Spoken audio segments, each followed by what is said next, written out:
Let's can tomatoes, y'all.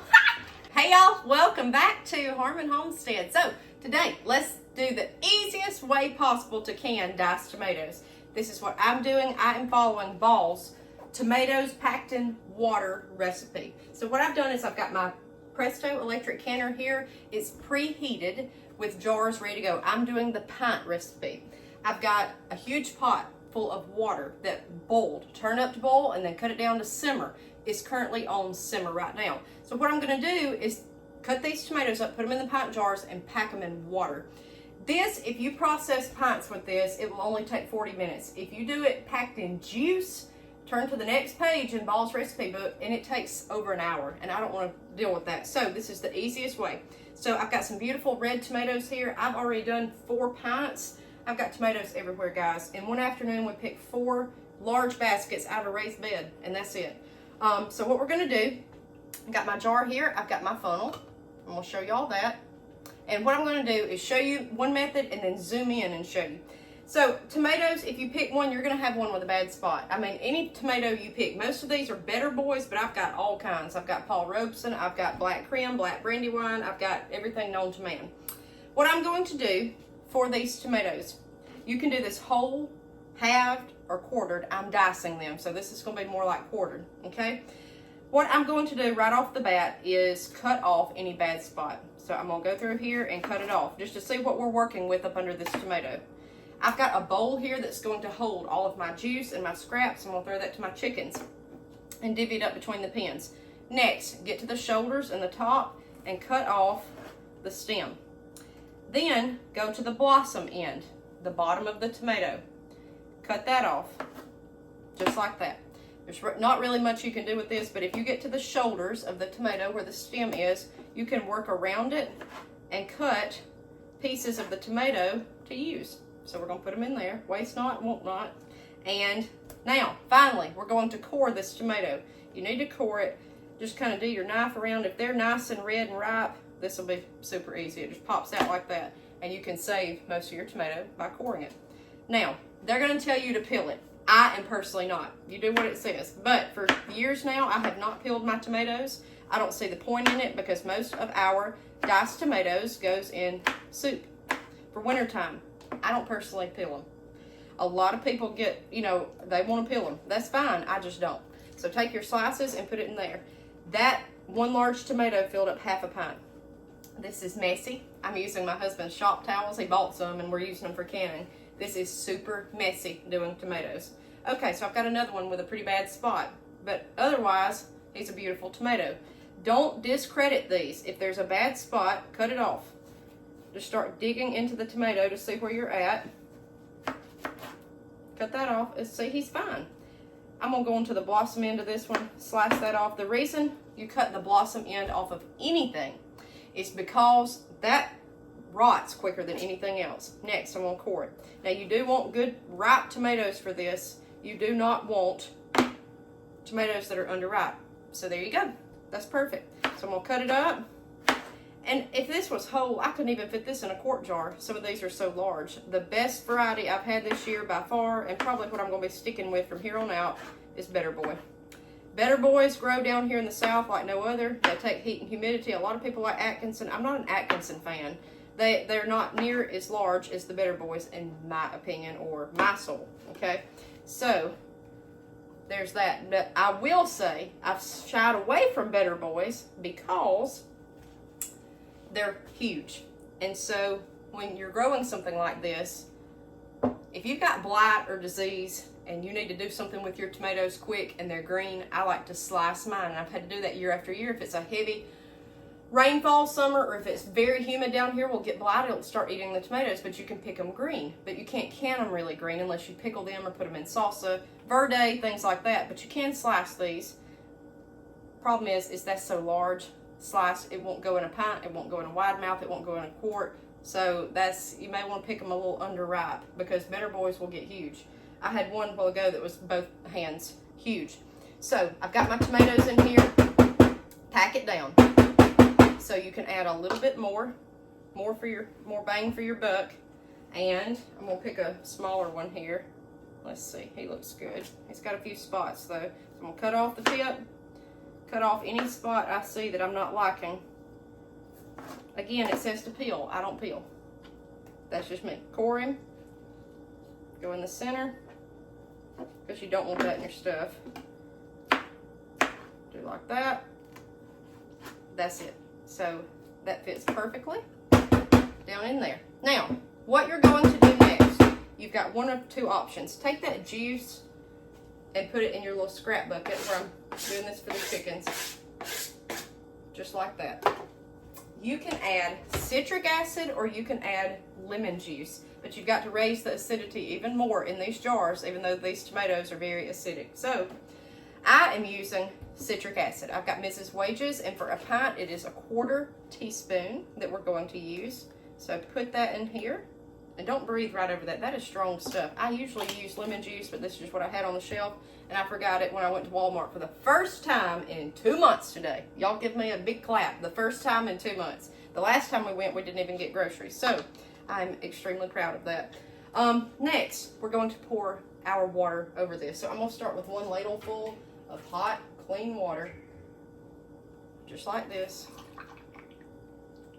Take my funnel off and debubble. I've got my debubbler. We're going to go all the way around. This is a water bath recipe. Tomatoes are water bathed most of the time. Sometimes they're pressure canned. If you mix these with okra, it's pressure canned. But for regular tomatoes, usually it's going to be water bath. That means that I'm not going to just put water in this canner at the bottom and leave it. You're going to pour water on top of it and boil it for so long. So I've got a huge pot of water over here that I'm using to fill up the tomatoes in the jar like this, and then I'm going to turn around what's left and put on top of these jars. So I went all the way around just like that to make sure there's no air bubbles, and you'll notice your water level shrinks, and that's a good time to kind of get your tomatoes adjusted. Top it off to 1/2 inch headspace. I told you my debubbler's marked.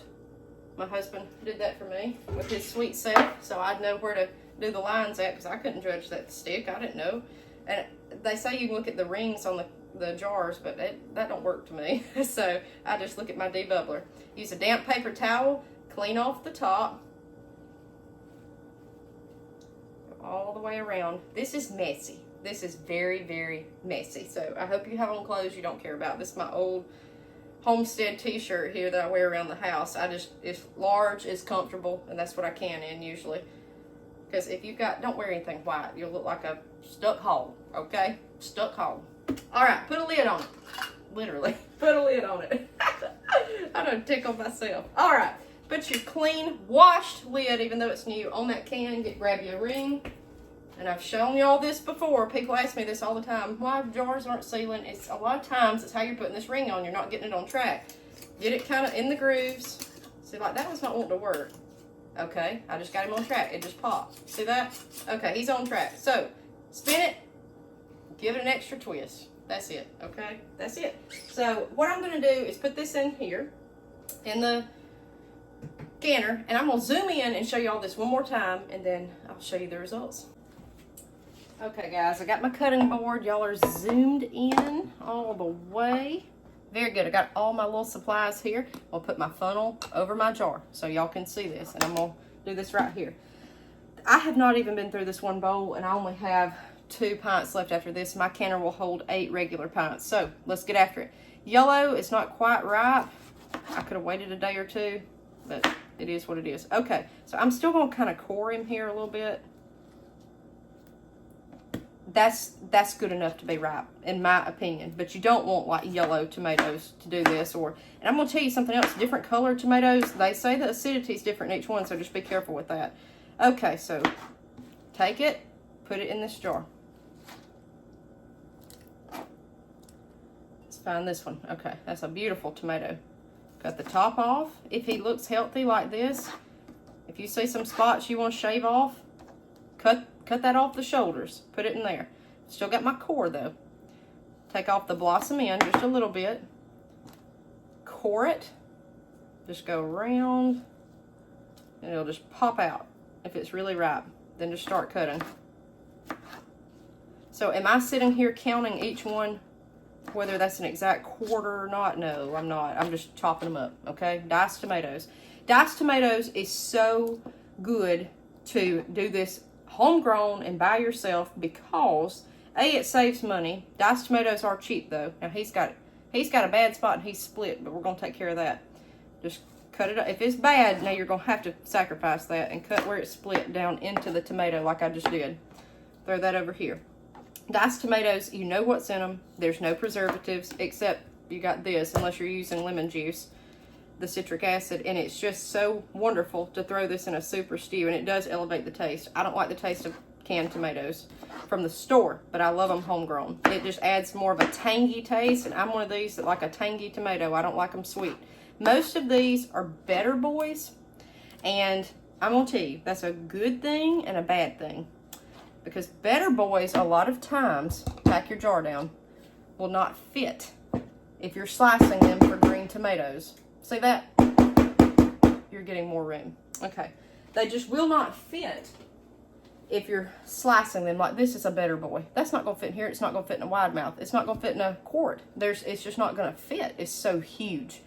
That's the only thing. But if you use a smaller tomato, well, that's iffy, but that would fit in a wide mouth. So if you get attacked by blight, you've got an escape route to still use your harvest by doing that. Okay, I'm gonna take my juice, throw it in my bowl.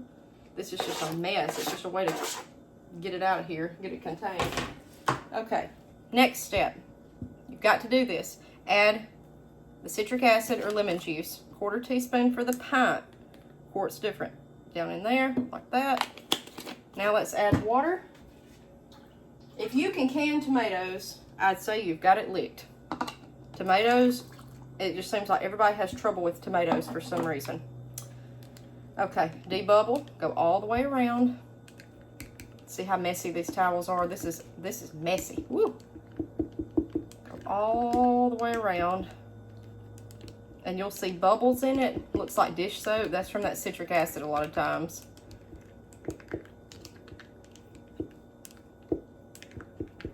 Just like that. And put some more water on top. See my little mark. Perfect. That one's so full, I'm going to debubble one more time. I'm going to need to add more water. Do you see that? Every time you debubble, the water goes to the bottom. The food comes to the top. 1/2 inch headspace. Okay, we're close. 1/2 inch to the tip of that debubbler. Now, let's clean the rim with this paper towel. I'll use the same paper towel over and over for one load. I don't switch out paper towels. But now if you're doing different foods, definitely switch all that out. Go around, hook your fingers just like that, all the way around.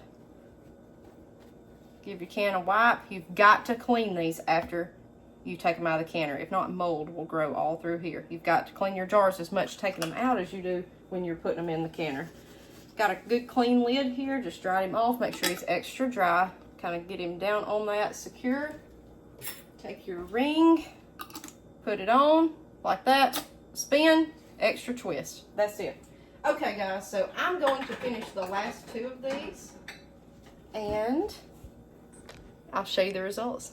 Here's a can from 2 years ago. You can tell we are down to the bottom of the barrel. We did not can any last year, but this is what they look like, and my other ones are in the canner over there heating up.